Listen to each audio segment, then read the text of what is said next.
There's been a lot of focus in the recent past on whether Africa has a middle class, whether that middle class is growing. After years and years where growth in Africa was very much in focus, some would say overhyped to the extent that Africa was seen as a growth region, no questions asked. A number of different companies are now starting to ask questions about the true pace of demand growth in the region.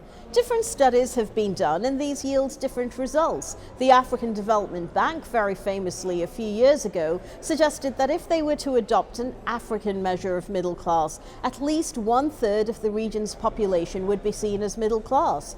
Recent studies, a Pew Research study published in mid-2015, suggested that African economies had made a great deal of progress in lifting many millions of people out of poverty, but they hadn't yet made that crucial middle class cutoff.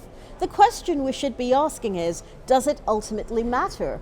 If we look at the experience of Asian economies 30, 40 years ago, very similar features. Large numbers being lifted out of poverty. They may not necessarily make the middle class cutoff right away, but that doesn't mean that they don't get there eventually.